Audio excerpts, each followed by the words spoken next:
नमस्कार dear student. आज हम देखेंगे विलोपन विधि इल्यूमिनेशन मेथड। ठीक है, जो 10वीं क्लास में ज़्यादातर पूछा जाता है। ठीक है, और इससे एक नंबर ज़रूर आता है। ठीक है, मतलब एक क्वेश्चन ज़रूर आता है।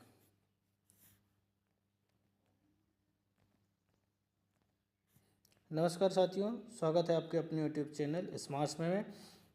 और आज हम देखेंगे विलोपन विधि इल्यूमिनेशन मेथड, जो 10th क्लास में पूछा जाता है। ठीक है, इस पे जो है एक क्वेश्चन ज़रूर आता है, ये चीज़ ध्यान रखना। ठीक है, तो आज हम देखेंगे इसका बेसिक क्या होता है और किस तरीके से हल करते हैं। ठीक ठीक है, नाम से इसका पता चल रहा है विलोपन विधि मतलब इल्यूमिनेशन मेथड। मतलब एक पार्ट को जो है या एक्स को या वाई को, उसको हमको क्या करना पड़ता है, कट करना पड़ता है। ठीक है, उसको हटाना पड़ता है। ठीक है, क्योंकि हमको अगर एक्स का मान निकालना है तो वाई को हटा के जो है निकालना पड़ेगा, और वाई का निकालना है तो एक्स को हटा के। ठीक है, तो इसमें हम सबसे पहले देखते हैं कि हम दोनों पक्षों को बराबर करेंगे। ठीक है, अब देखो यहाँ पे क्या दिया, 4x 2y 3y।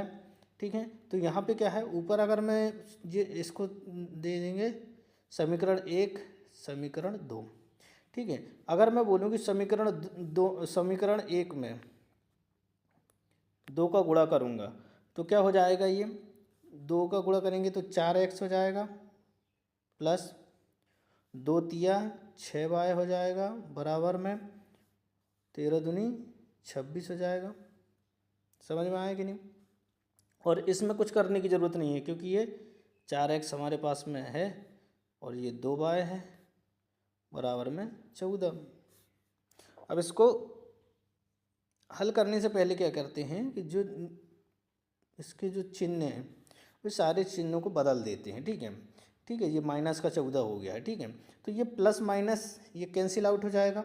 अब 6 में से 2y अगर घटेगा, ठीक है, क्योंकि ये प्लस का माइनस हो गया। ठीक है, सबसे पहले क्या करेंगे हम कि संख्या को सेम करेंगे।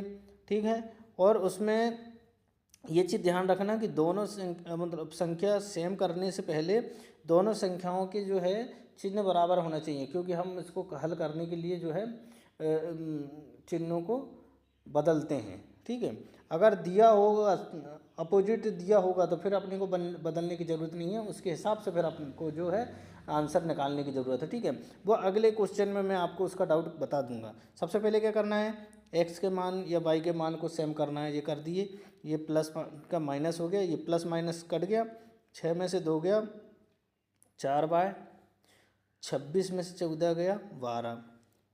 तो y बराबर क्या निकल के आ गया, 4 में 12 का भाग 12 में 4 का भाग देंगे तो 4 तिया 12, y बराबर 3 आ गया। अब मैं बता रहा हूँ दोस्तों कि आप समीकरण जो दिया है, ये समीकरण 1 या समीकरण 2 दोनों में से किसी में भी आप जो है इस y का मान रखोगे तो आंसर सेम ही आएगा। ठीक है, तो यहाँ पे लिखेंगे हम समीकरण 1 में y बराबर 3 रखने पर। ठीक है, तो ये क्या दिया है हमारा 2x प्लस 3, और y की जगह हमको 3 रखना है, बराबर में 13। तो ये हो जाएगा कितना, 2x बराबर ये 13, और ये 3 तिरका 9 इधर माइनस में चल जाएगा, तो 13 में से 9 गया 4,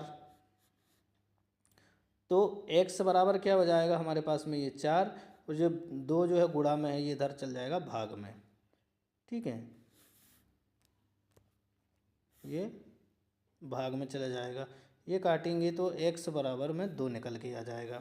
ठीक है, तो हमारा x ये समीकरण में मान क्या क्या आ गया है, x बराबर में 2 और y बराबर में 3।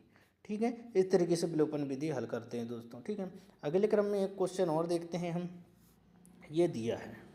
ठीक है, अब देखो यहाँ पे क्या करना है, ये समीकरण 1 दिया है, ये समीकरण 2 दिया है। ठीक है, इसमें क्या करना है कि इसमें देखो ये 10 दिया है, ये दिया है 5x दिया है, पर हमको ऑलरेडी जो है यहाँ y का मान सेम दिया है, तो हमको क्या करना है, इसमें कुछ नहीं करना है, सिर्फ हम जो चिन्हों को बदल कर, ठीक है, इसमें हम जो है हल कर देंगे। क्योंकि 10 में से ये जो है प्लस का है तो ये माइनस का हो जाएगा, ये माइनस का है तो प्लस में हो जाएगा। ठीक है, तो ये 10 में x में से 5x गया तो क्या आएगा, माइनस का 5x। ये चीज़ ध्यान रखना, ये प्लस माइनस कैंसिल, ठीक है। ये चिन्हों का बराबर ध्यान देना, क्योंकि बड़ी संख्या के सामने हमारा माइनस का चिन्ह है तो हम इसको -5x लिखेंगे, ठीक है। 14 में से 4 गया तो क्या बचेगा, -10।